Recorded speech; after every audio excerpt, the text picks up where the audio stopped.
Hello.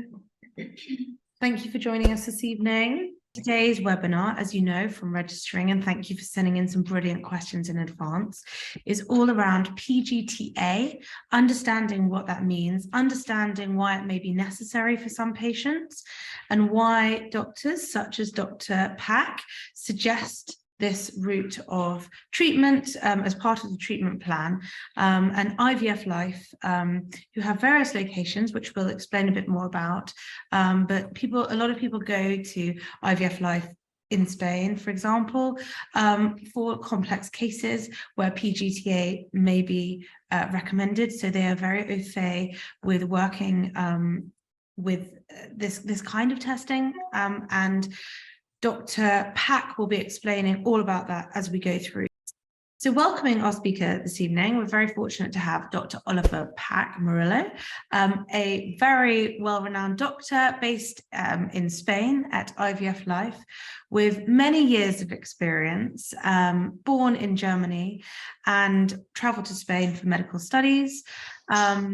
General practitioner, then specializing in the General Hospital of Alicante. And we understand that your interest is on closeness to the patient and personalized treatment plans, which motivated you to move into the reproductive medicine space. And in 2018, Dr. Pak became part of IVF Spain's medical team.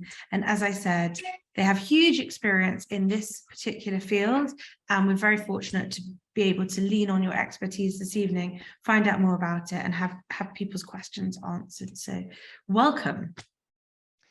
Thank you very much for this nice introduction.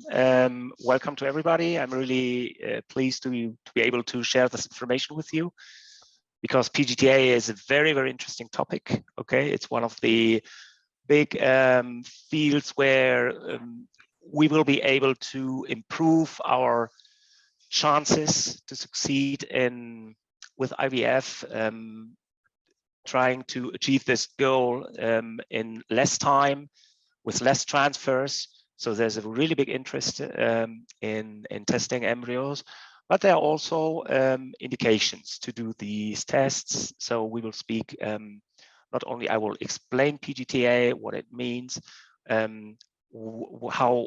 why we are performing PGT-A on some embryos and others we might not do that, what are the main indications, and finally success rates. We have to speak about what do we really gain when we perform PGT-A. So let me first introduce you to a bit of genetics, and more than about genetics, it's about chromosomes. So pre-implantation genetic testing for aneuploidy.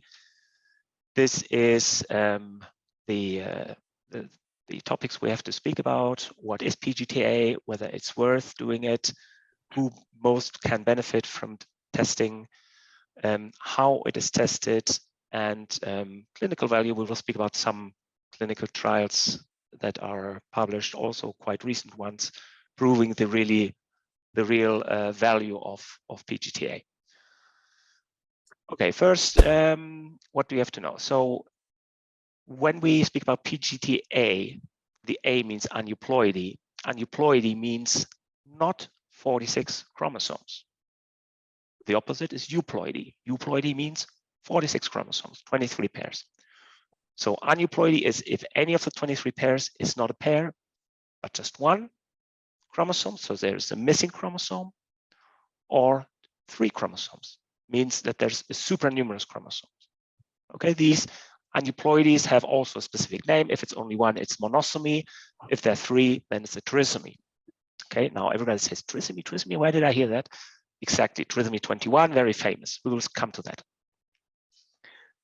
So yeah, this is just a picture from a cell. Inside the cell, we usually find 46 chromosomes, 23 pairs. And inside these chromosomes, this is where the DNA is located. It's very strongly wrapped and folded, but that's another thing. I don't want to speak about DNA. We speak about chromosomes, where DNA is contained. By the way, we know which genes are located on which chromosome. This is very important when we test for numbers of chromosomes, we usually perform genetic tests. We look for genes. So by counting genes, we are counting chromosomes. Okay, this is a karyotype. Karyotype is a test you can perform in blood. It is one of the tests we usually do before we perform PGT-A to make sure that the chromosomes are structurally normal, that there is no part of a chromosome missing. Not so much to count them, because when I have a normal looking person in front of me, I know that it's not a Down syndrome, that it's not a Patau syndrome, and that it's not an Edwards syndrome. Trisomy 21, 18, and 13. These are the three main aneuploidies that are able to live, especially trisomy 21. These kids can also get old. So yeah, it's not so much to count them. This is to see the structure. This is a test we do before PGT-A. But here you can see that we have 23 pairs. The ordination of the pairs is they're ordered by size. Chromosome pair number 1 is the biggest one, and chromosome pair number 22 is the smallest one. And this is the karyotype of a man because we have the sexual chromosomes. It's also a pair, but in this case, it's XY. If it were a woman, it would be XX. So we have 23 pairs. These chromosomes are called autosomal chromosomes, and we have one pair, the sexual chromosomes. Total 23. So where do these 23 chromosomes come from? Well, 23 come from the egg and 23 come from the sperm. Okay, it's very easy. The sum makes 46. So once this is a fertilized, this is an egg dividing. Okay, this is just to explain you. This picture is to explain you how these aneuploidies occur.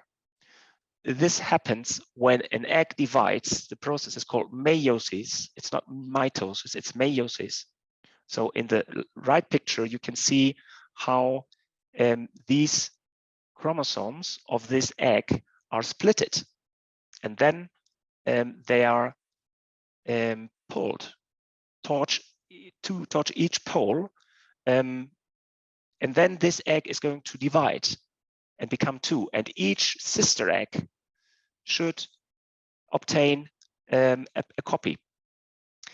The thing is, and the problem that might occur, it's not, see, you cannot see it here in this picture, because here in this picture, every chromosome separated correctly.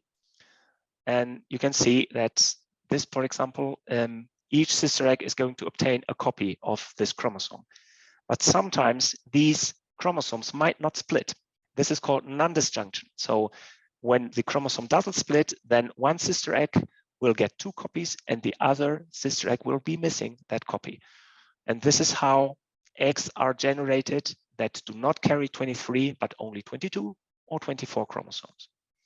These eggs can be fertilized by a sperm cell, which will usually carry 23 chromosomes. So this is nearly always a problem of the eggs, because the eggs have the age of the woman, because they're created when the woman was an embryo, and the sperm is created just a few days ago.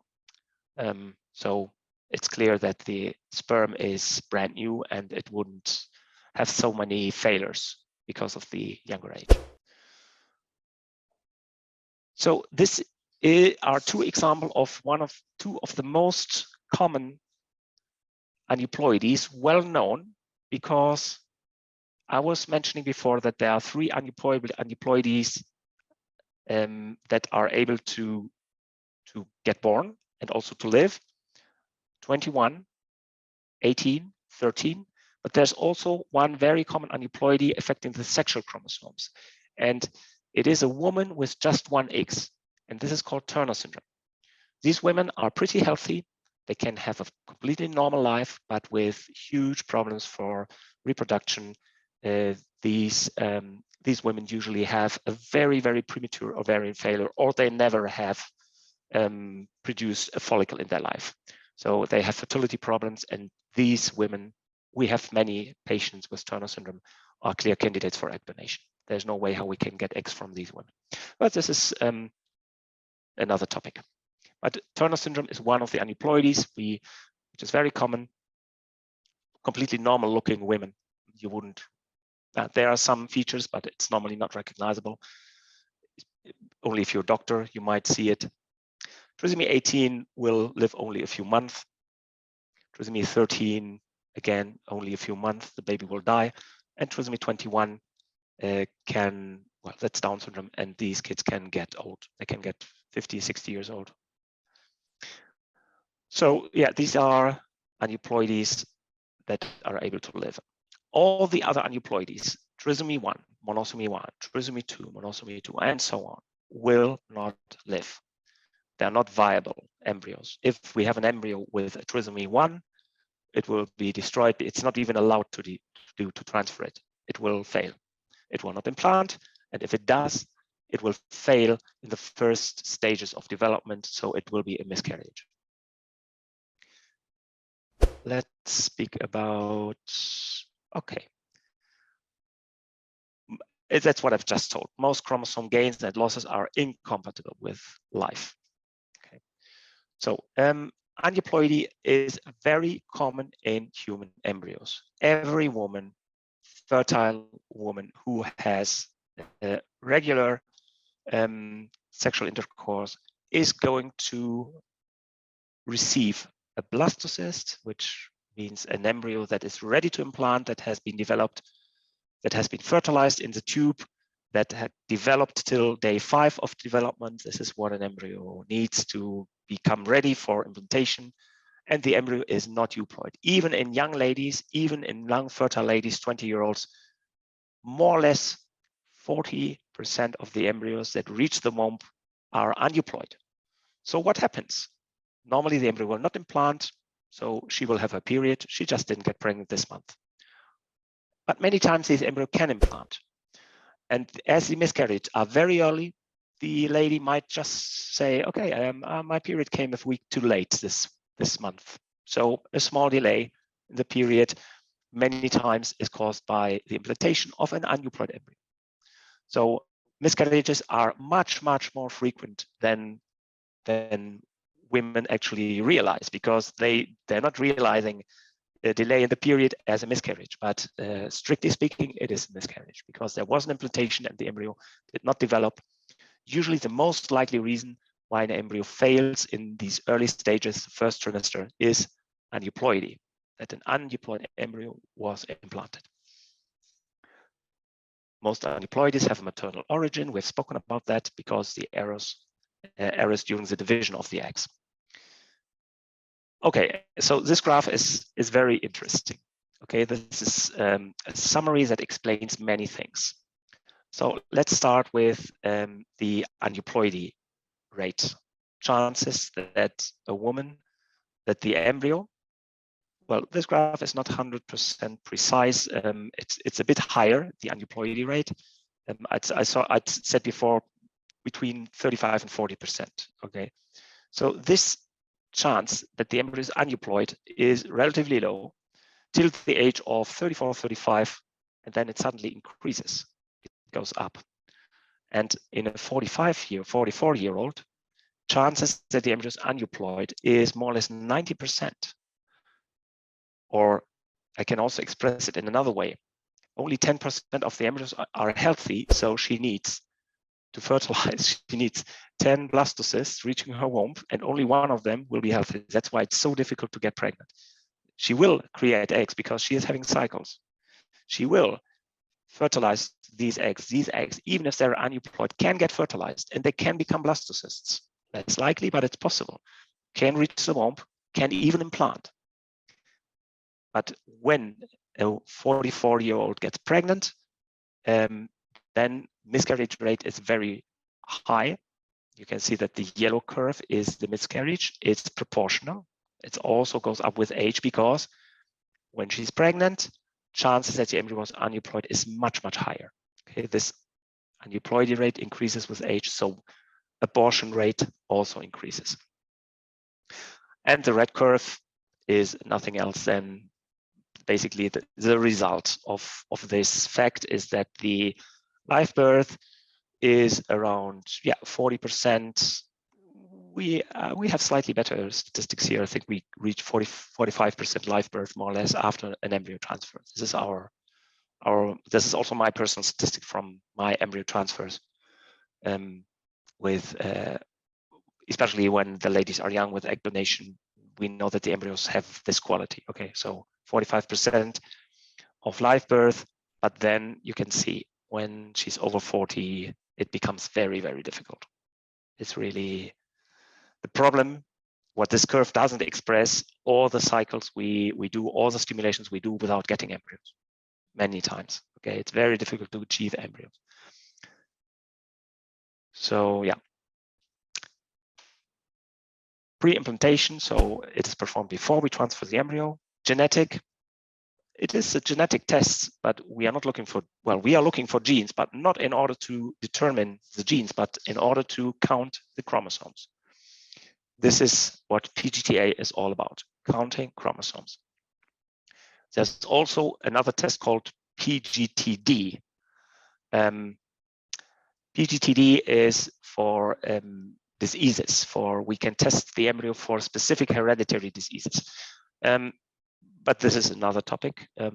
Again, the embryo will be biopsied and we can rule out certain, if one of the parents has a dominantly transmitted disease, means that half of the embryos will have the disease. Okay, for example, Huntington, or there are many diseases which are transmitted dominantly. So we can test the embryos and look for which of the embryos did catch the mutation, and we will transfer only embryos without the mutation. But this is PGT-D. What we are speaking about today is PGT-A. We only look for numbers. Does the embryo, yes or no, carry 46 chromosomes? Okay, you can assess an embryo morphologically. So this is what we always do. We can look at the embryo on day 3. Normally we transfer blastocysts, so we look at the embryo on day 5, and the quality assessment is important. Otherwise we wouldn't do it. But it is not reliable. A 5AA embryo can be aneuploid. And let's say a 3BC embryo, which is the embryos which have a rather low quality, but which are still transferable because they have shown to give good chances. Let's say possibly it's not 45, it might be only 30%, but still if you have a 30% chance, you will not throw this embryo away. It has to be transferred. So this is a minimum quality, 3BC. So the quality does matter. If it's very low, it's possibly only 30%. If it's very high, if it's 5AA, it could be more than 45%, it could be 55% of chances. But the media is 45%. So assessment is not reliable. Only embryos with 23 pairs of chromosomes will develop into healthy babies. That's what I explained before. Aneuploidies are the main cause of failed implantation. An aneuploid embryo will most probably not implant. If it does, it will be a miscarriage. And only if it's trisomy 21, 18, or 13, it can become a baby, which will not be healthy, Turner syndrome as well. And this is the reason why at the end of the first trimester, the triple screening is performed by the gynecologist. The gynecologist will make a test. There's also a more modern test called NIPT, non-invasive prenatal testing. Okay, NIPT, NIPT. The NIPT test will also tell us whether the baby does or not carry 46 chromosomes. It's only a blood test, so you don't have to measure the neck translucency in the scan. It's also very reliable. So this is why pre-implantation genetic testing, everybody says, okay, but I would never ever accept that a baby with Down syndrome is born. Okay, so even if you don't do PGT-A, your gynecologist would detect it for sure. Okay. So why is it worth doing PGT-A? We are increasing pregnancy rates. Yes, we are increasing. Euploid embryos obviously are stronger and have higher chances to implant. So who can most benefit from PGT-A? So we do usually, one of the main criteria to, there are many things that tell us that, many parameters that we look at when we decide whether it's interesting to do PGT-A, yes or no.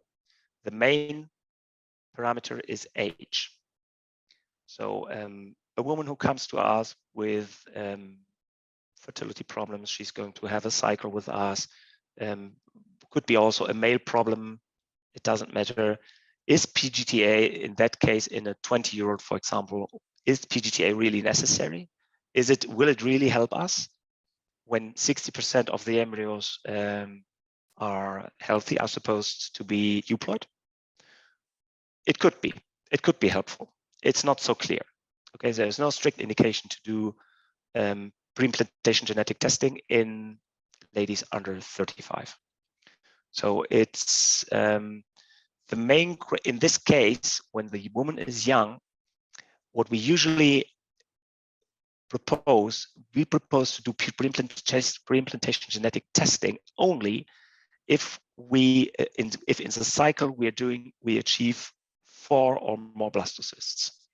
This is when it becomes interesting to do pre-implantation genetic, because despite the supposed good quality of the embryos, still we would have a further possibility to really choose the best embryos for transfer. Okay, so only in that case, 4 or more embryos, this is when PGT-A could be interesting. PGT-A is very interesting if a woman, even if she's young, if she's had many pregnancy losses, if she has had many failed IVF attempts, because she might have a higher than normal aneuploidy rate. Okay, her egg quality could be bad. This is something you cannot see it in the embryos. Okay, I have had women who were able to give me 5 or 6 embryos in one cycle, but then all the embryos were aneuploid. We do PGT-A and all the embryos, we have had cases like this, bad egg quality. Okay, women of advanced reproductive age over 35, that's clear. And then it's really interesting not only to avoid transferring an embryo with Down syndrome, because it's very traumatic to lose a pregnancy in week 21. So it's, well, it's detected in week 13, and it's a relatively late miscarriage. So it's a bit traumatic. It's in women over 35, there is a considerable risk of Down syndrome. So this is one of the reasons. But also the chances that any blastocyst is a healthy one is much lower. Okay, so here it's really interesting to select good embryos, because otherwise you would simply lose a lot of time by transferring embryos that are going to fail. And which is worse, you have a relatively high risk to have miscarriages. And miscarriages are hard to bear, not only psychologically, but also you might damage your lining. If you need curettage, DNC could leave the endometrium thinner. You could have these women might have problems for implantation of the embryo. Depends on how many DNCs she had in her life. If it's only one, then it's normally not a problem. But a woman who has had 3 or more DNCs, then it could really damage the lining and make an implantation more difficult or impossible. So there's a 4th indication when time to pregnancy is crucial. Okay, this could be the case in a woman who has to operate herself because she has a borderline cancer in her ovaries, for example. It's quite common. So she has this operation has to be performed relatively quickly. So it might be necessary to, if she wants to fulfill her wish for kids, she doesn't have time. So in this case, we are increasing our chances to succeed per transfer. Time to pregnancy is reduced. It's also crucial when we have women approaching 50, when we do egg donation. Then we don't have so much time, because the age of 50 is the maximum age we consider responsible because patient security is first, and pregnancies in 50-year-olds are risky. So we don't have the time. We propose to do PGT-A in that case. Okay, this is the method. The method consists in step number one is when we basically, this is just a scheme, but there is the embryo will be caught with by suction. It will be suctionated with a pipette. It will be pulled a little bit out. There is a hole in the shell of the embryo, and then with a laser very carefully 6-7 cells are separated. This is a very, very secure procedure for the embryo. It's very rare that an embryo dies because of taking the cells, and freezing and thawing the embryo. The survival rates are identical, regardless whether we biopsy the embryo or not. So biopsy is not harming the embryo at all. And as you can see in the scheme here in the first scheme, you can see we always perform the biopsy on the opposite pole of where the inner cell mass is located. The inner cell mass is what will be the baby in the future. So the cells will be put into a tube and will be sent to the lab. Okay, in our case, we don't have to ship it. Our lab is right in front of the other street, the other side of the street. So we have, the test is next generation sequencing. It takes more or less 10 days to get the result. So the embryo has to be frozen. We cannot transfer this embryo till we get the result from the PGT-A. So we will, when we do PGT-A, we never transfer fresh, which this is just, by the way, there's no advantage in transferring embryo fresh, not anymore. We are very good at freezing and thawing. Survival rates in our clinic are 97%, extremely high. So the embryo will be frozen, analyzed, and 10 days later, we know whether it's euploid, and only then we start with the transfer cycle and transfer it. Very convenient because the couples have to come for one only day, because the transfer day is one day and they can even choose that day. So logistically, it's really interesting to perform frozen transfers. Okay, clinical value of PGT-A. There are many studies. The first studies date back to 2012. The most recent study I found is from 2021.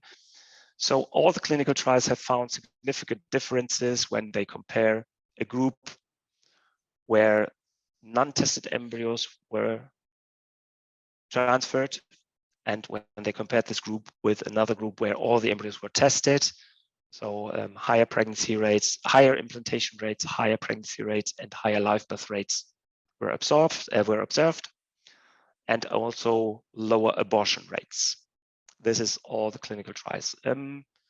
So there are some more or less important. This was one of the first clinical trials. I will not go into the data. It's a bit confusing if we look at the numbers. PGT-A will always be superior when the embryo is tested. This is more important than, I always say to my patients, when the embryo is euploid, when it's tested, we don't care so much about morphology anymore. We don't care about quality. It is basically, it's the same. It doesn't matter. The embryo is euploid, so it's a strong embryo. Okay, this is a huge clinical trial from 2018, where 1,800 cycles were performed and tested embryos, euploid embryos were transferred. So implantation rates, pregnancy rates were 70% for each transfer, very high pregnancy rate. Live birth rate per transfer is 64. I think it's a bit high. In our clinic, it's a bit lower. I think it's more or less 50%, 60% live birth rate.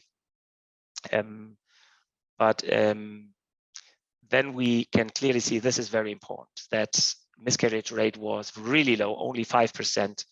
Normally after the transfer of a euploid embryo, after the transfer of a non-tested embryo, the chance to have a miscarriage is much, much higher. It's around 25%. And with the PGT-A tested embryo, it's only 5%. So this is a big advantage. And another thing that was observed, that single embryo transfers, they compared single versus double embryo transfers, and the conclusion was that it wasn't superior. There's no difference in pregnancy rates or pregnancy outcomes. So you cannot improve chances to have a kid by transferring 2 embryos when the embryos are euploid.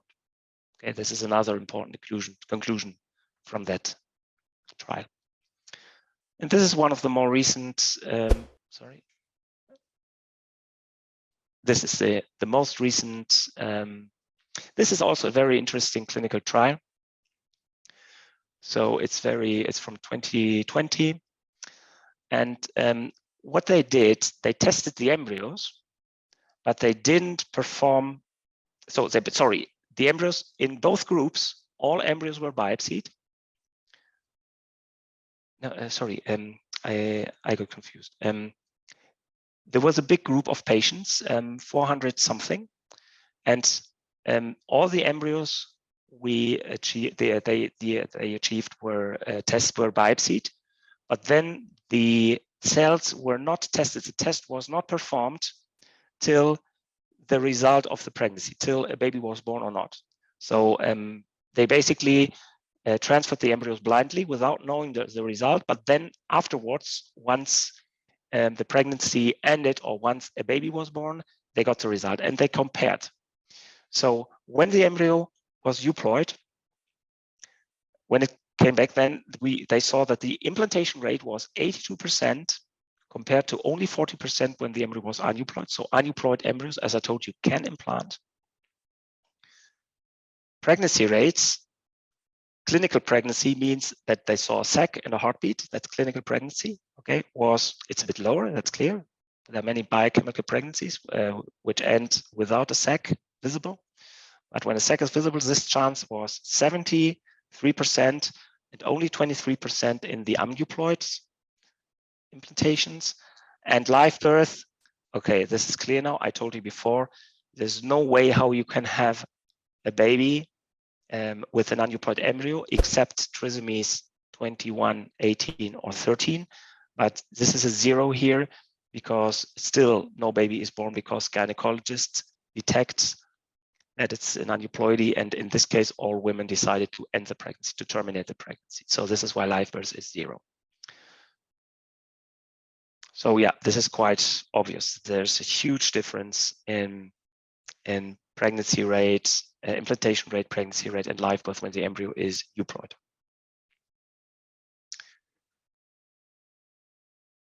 Okay, so it's not so much to select the good embryos, but to deselect those who are not going to live. It's all about selecting and deselecting. So when you deselect, when the embryo is aneuploid, you can see live birth is 0, so there's no chance how this embryo will end up in a healthy baby, so it has to be destroyed. There's by law. Okay, you cannot decide. If you don't know, if you didn't do the test, then many embryos will be euploid, as they did in this trial. But if you tested it then and you have the result, then it has to be destroyed by law, at least in Spain.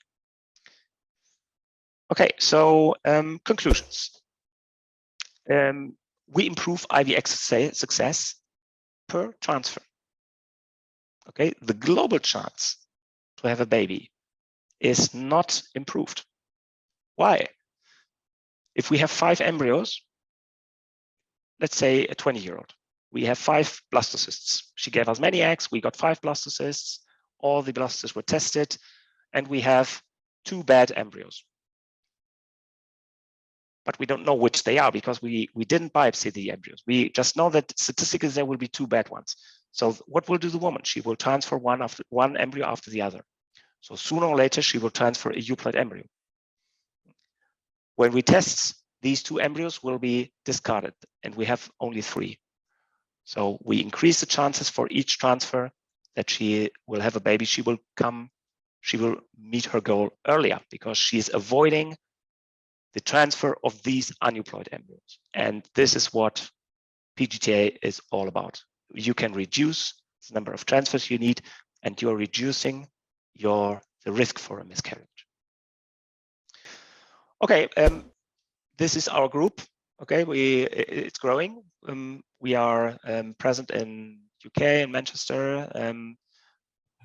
We will the main clinic, the first clinic that was created, is in Alicante. So our clinic is the biggest. It's, I always tell it, the mothership of the other clinics.